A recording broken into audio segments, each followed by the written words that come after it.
Halina't muli po nating pakinggan at panoorin ang mga video ng Mensahero ng Silangan. Dahil sa mga video pong ito, dito po natin masumpungan ang mga kasagutan sa atin pong mga matagal ng katanungan. Tara po, panoorin po natin.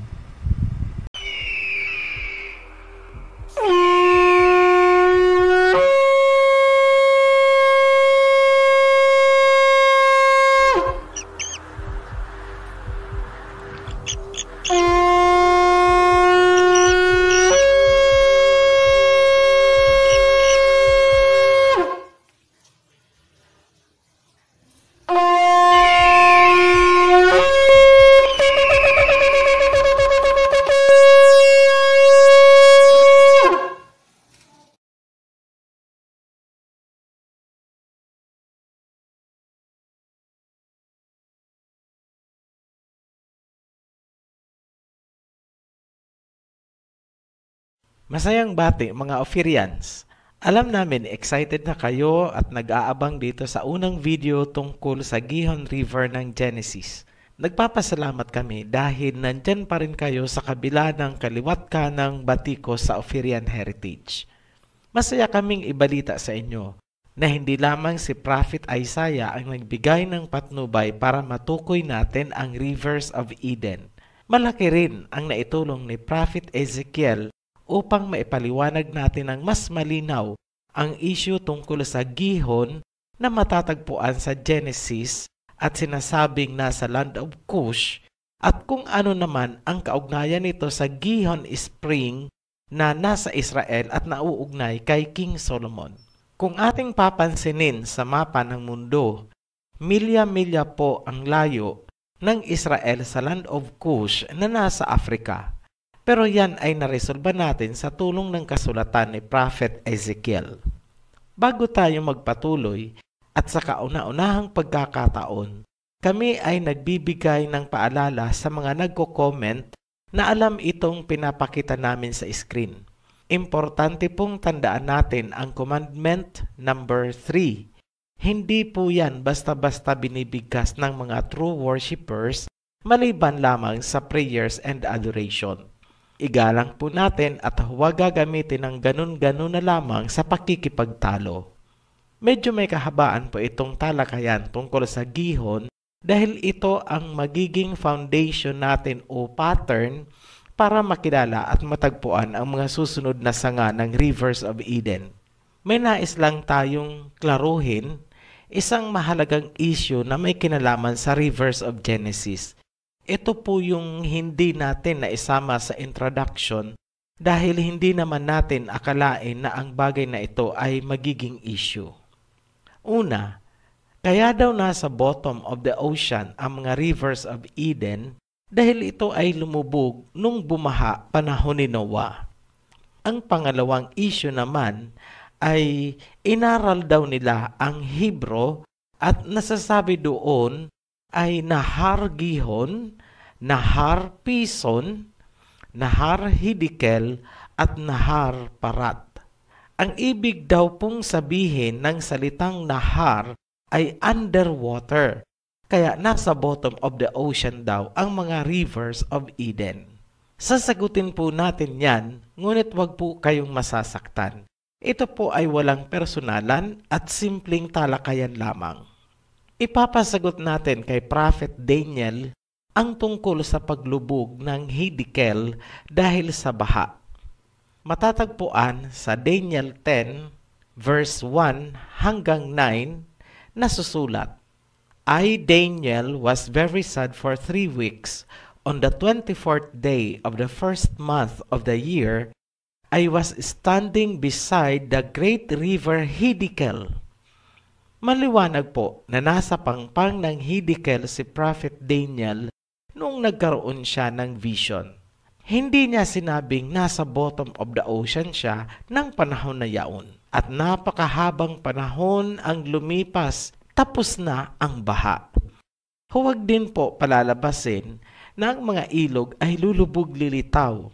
Noong panahon ng Genesis nakalitaw, at nung panahon ni Noah ito ay lumubog, at nung dumating ang panahon ni Daniel ay lumitaw ulit, At ngayon, lumubog ulit kaya nasa bottom of the ocean?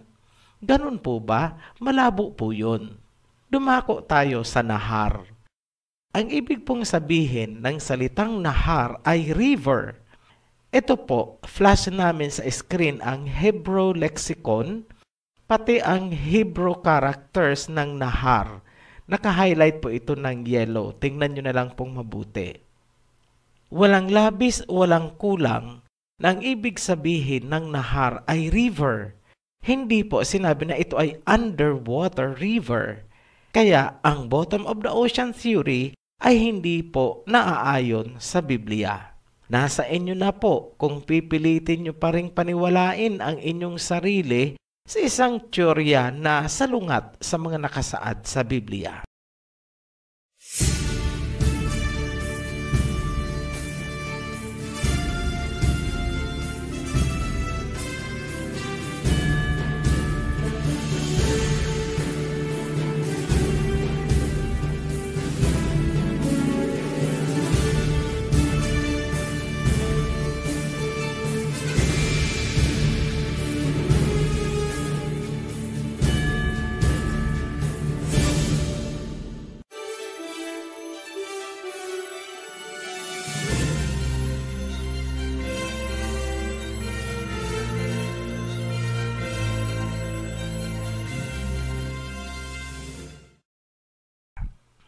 Sa pagpapatuloy, simulan natin sa meaning ng word na gihon.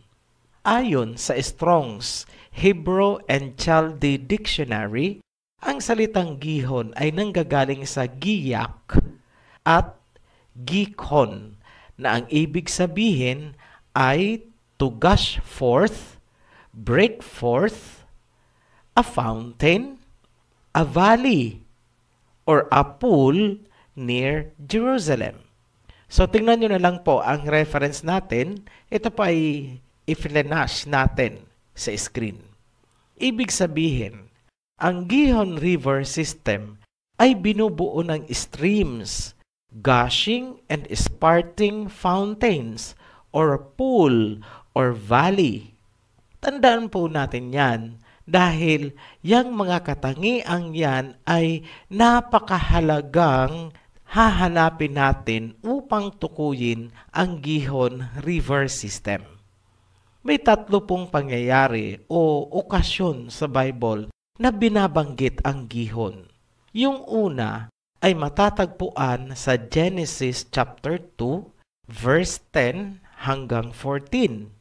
Nasusulat, "And the name of the second river is Gihon.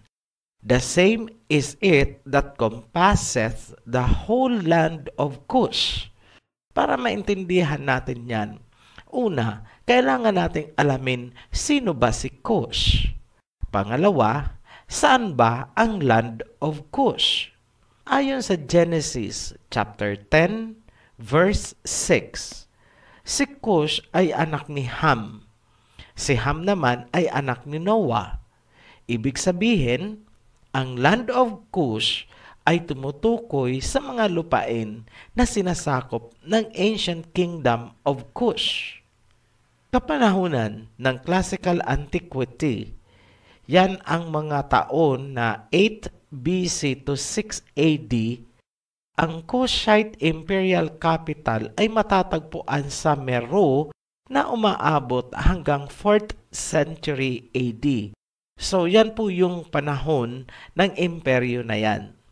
Ang ancient kingdom of Cush ay bumagsak dahil sa internal na rebellion ng mga tao. Ang pumalit dito ay ang kingdom of Aksum or Aksumite Empire na sinasabing itinayo rin ng isang anak ni Cush panahong 100 AD hanggang 940 AD. Ang lupaing sinasakop ng Kingdom of Cush ay ang Ethiopia, samantalang ang Aksum Kingdom naman ay ang Eritrea at Tigray region ng Northern Ethiopia sa kasalukuyang panahon. Ang Kingdom of Aksum ay may sariling currency. Ito ay gold coins na ginagamit nila sa trading So, importante pong malaman natin yan dahil sa bandang huli po, pagdating natin sa mga prophecy, may kinalaman po yung trading activity or trading engagements nitong kingdom na to. At ipapakita natin yan sa huling mga videos tungkol sa prophecies. Ayon sa Periplus of the Erythraean Sea, ang Kingdom of Aksum ay isang aktibong kaanib ng sinaunang Silk Road ng China. Ang Eritrea ang isa sa pinakasentrong kalakaran sa Africa na konektado sa Silk Road. Sa kasalukuyan, ang sinaunang Silk Road ay muling binuhay ng China sa pamamagitan ng Belt and Road Initiative kung saan ang Eritrea at Ethiopia ang nagiging isa sa pinakamalaking sentro ngayon sa Africa. Ang pangyayaring yan ay may tinupad na propesiya tungkol sa mga magaganap sa huling araw. Ayon sa librong Migration of Place Names, Africa, Libya, Ethiopia, Eritrea, and Sudan Geocurrents na sinulat ni Martin Lewis, sinabi ng historia na ito na ang malaking bahagi ng Africa ay tinawag noon na Ethiopia. Kung kaya, ang karagatan na nasa ibaba ng Africa ay tinawag na Ethiopian Sea bago ito pinangalan ng South Atlantic Ocean.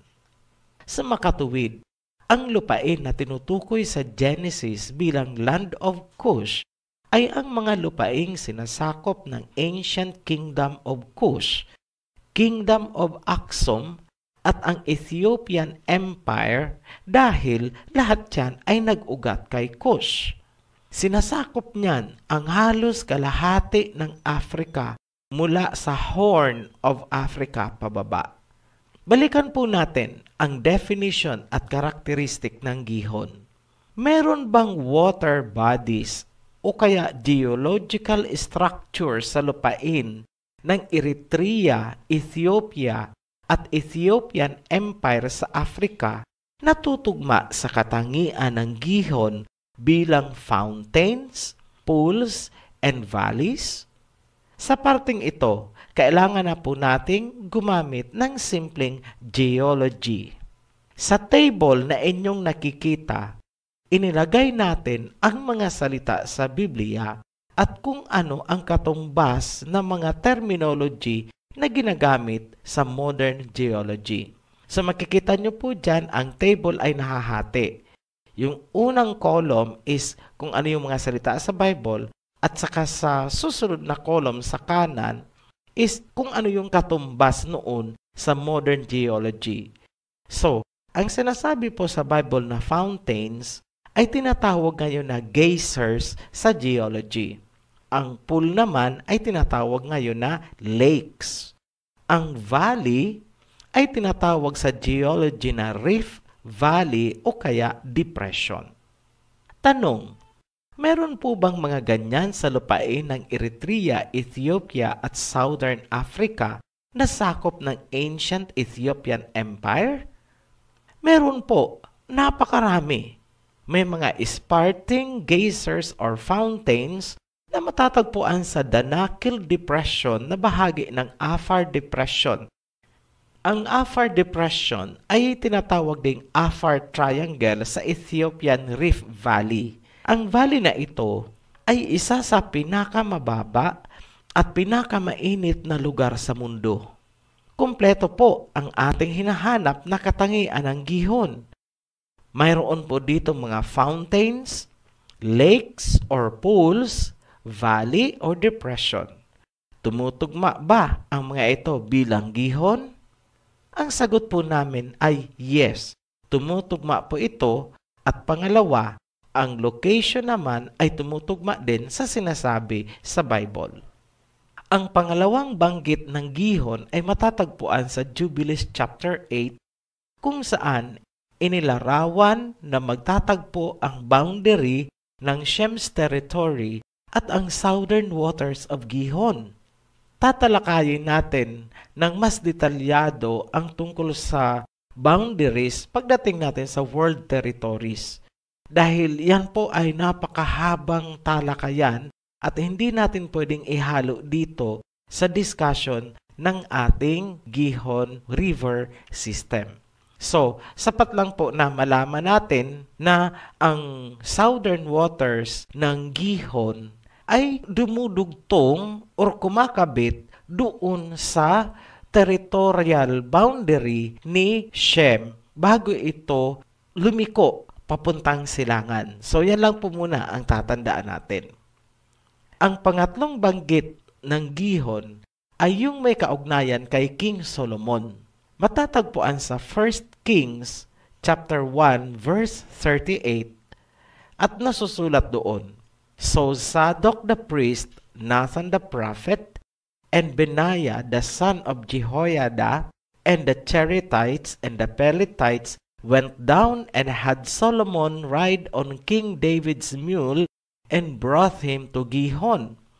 Pareho lang po ito doon sa nakasulat sa Chronicles. Iisang event lang po o iisang pangyayari lang ang tinutukoy ng dalawang talata na yan. Ang kaganapang ito ay dokumentado din ni Josephus Flavius sa kanyang librong Antiquities of the Jews, kung saan ang Gihon ay tinawag niya ring fountain at kanyang inilarawan na ito daw ay matatagpuan sa labas ng Jerusalem. Ang tinutukoy po dito na Jerusalem ay yung Old Jerusalem, hindi po itong bagong Jerusalem. So, historically at geologically, ang tinutukoy na Gihon sa Israel ay ang Gihon Spring na pinangalanan ngayon na Fountain of the Virgin. Ang Gihon Spring na ito ay ginawa ng 3 tunnel kung saan kasama na dyan ang Hezekiah Tunnel na sinasabi din sa 2 Chronicles chapter 32 verse 30.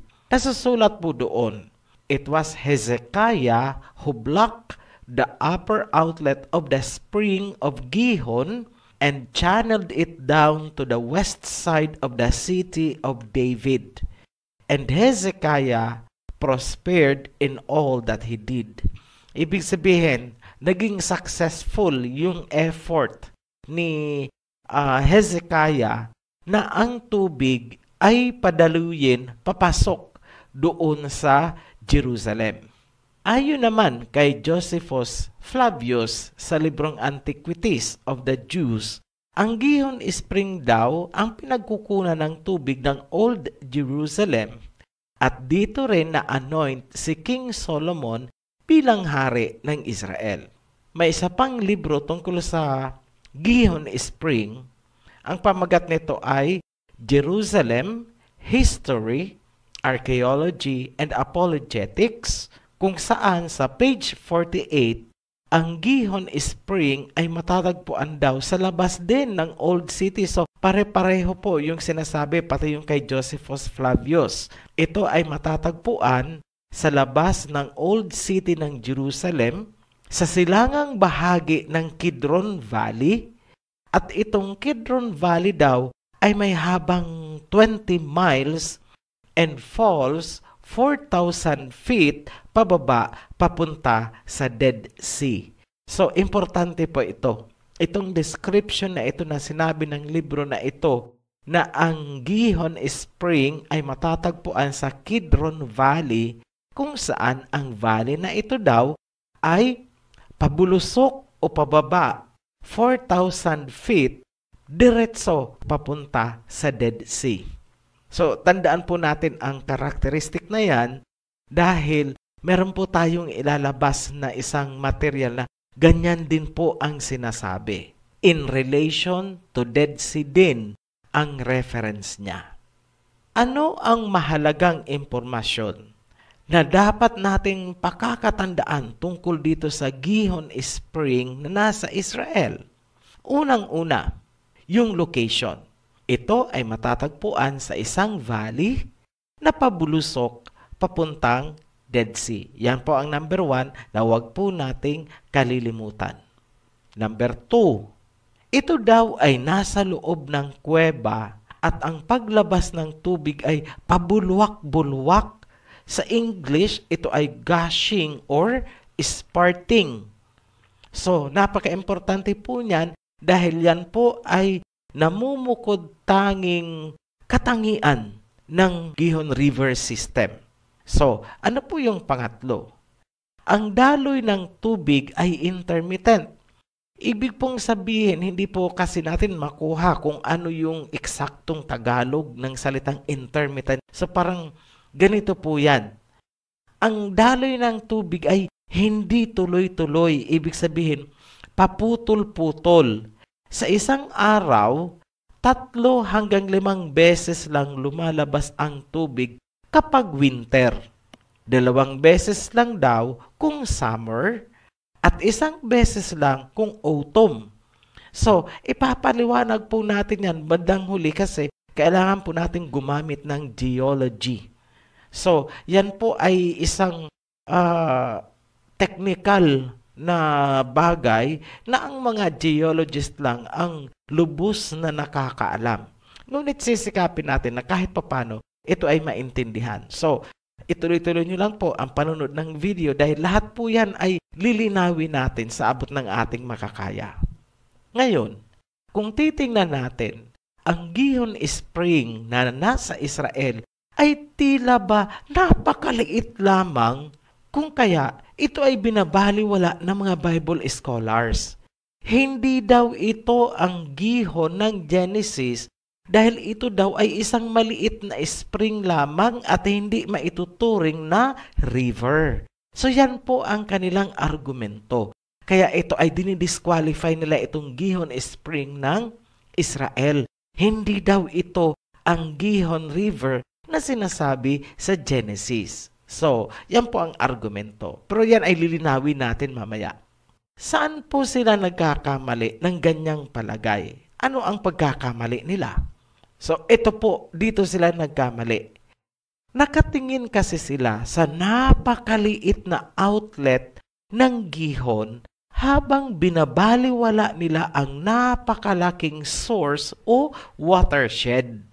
Sana po napanood ninyo yung introduction video natin. Dahil doon po natin ipinakita yung 3 parte o 3 bahagi ng isang river system. So kung naaalala ninyo, meron tayong source. Pagkatapos ng source, meron tayong mga channels o padaluyan ng tubig. At ang pangatlo is ito na po yung drainage. So dito po siguro sa drainage nabibilang yung Gihon Spring dahil ito po ay maliit na discharge lamang ng tubig galing sa main body of Gihon. Yan ay ipapakita po natin a little later. Ngayon, para madali nating ma-imagine yung sinasabi namin, yung punto namin, ikumpara po natin sa water supply ng inyong bahay. Ang Gihon Spring sa Israel ay maikukumpara natin sa isang gripo lamang o isang faucet o isang outlet sa loob ng inyong bahay. Kaya siya ay tinawag na spring. Ngunit, kung iyong susundan ang pinanggagalingan ng tubig, makikita mo na ito ay nagmumula sa isang napakalaking tubo na nasa kalsada. Nakakonekta naman yan sa central reservoir. So ganyan po ang sitwasyon ng Gihon Spring sa Israel. Ito ay isang maliit na outlet lamang, ngunit kung susundan mo ang kanyang koneksyon, makikita mo na ito ay nakakabit o nakadugtong sa isang mas malaking water channel. Paano natin yan nasabi? Unang-una, ang Gihon Spring sa Israel ay may katangian na tinatawag sa geology na siphon. Pag sinabi po nating siphon sa layman, napakaalam natin, yung tubig ay hinihigop dahil sa pagbaba naman ng tubig doon sa mas mababang bahagi ng siphon. Ang intermittent na daloy ng tubig ay nagpapatunay na may koneksyon ang spring na yan sa mas malaking water network na nasa ilalim ng lupa or subterranean. So kung pansinin po natin, di ba sabi natin, pabulwak-bulwak. Ibig pong sabihin yan, kaya yan bumubulwak dahil may pressure. Malakas po ang pressure sa ilalim. Dahil kung wala pong pressure, hindi po yan bubulwak. Hindi makakaproduce ng fountain. So, yan po ay simpleng pag-iisip. Ngayon, kailangan din nating pansinin na ang gihon na matatagpuan sa Ethiopia ay may ganyang katangian din. Sumisirit din po ito or gushing. Ito po ay mailalarawan din na fountain. Kaparehong-kapareho lang po ng nasa Israel. Pabulwak-bulwak din ang paglabas ng tubig. Ibig sabihin, ang gihon sa Ethiopia ay konektado din sa isang malaking water network sa ilalim ng lupa o subterranean. Kagaya din lang ito ng makikita natin sa Israel kahit sila ay napakalayo ng distansya. Pareho lang ang nangyayari sa kanila. Tanong, posible kaya na konektado ang Gihon Spring ng Israel sa gihon naman na nasa Land of Cush sa Africa? Tandaan natin na milya-milya ang layo ng dalawang yan. Sunod na tanong, kung hindi man sila konektado, ibig sabihin, kung hindi konektado itong Gihon Spring ng Israel sa gihon ng Africa, ibig bang sabihin na dalawa ang gihon na sinasabi sa Biblia? Iba yung kay King Solomon sa Israel at iba naman yung sinasabi sa Genesis? Ang mga tanong na yan ang naging isa sa napakalaking balakid sa amin. Ngunit, tayo ay lubos na nagpapasalamat kay Prophet Ezekiel dahil kanyang ibinigay ang kasagutan na sinusuportahan naman ng makabagong sensya ng geology. At yan po ang aabangan natin sa susunod na video. Huwag pong kalilimutan na mag-subscribe, like, and share kung inyo pong nagustuhan ang ating mga pagtatalakay. Maraming salamat po. See you again, Ophirians.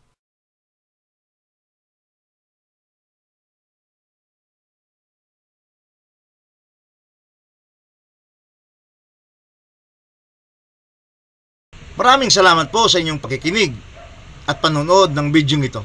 At kung kayo po ay may natutunan, paki-like and share na rin po. At nasa baba po ang ating link para po sa inyong mga komento. Salamat po.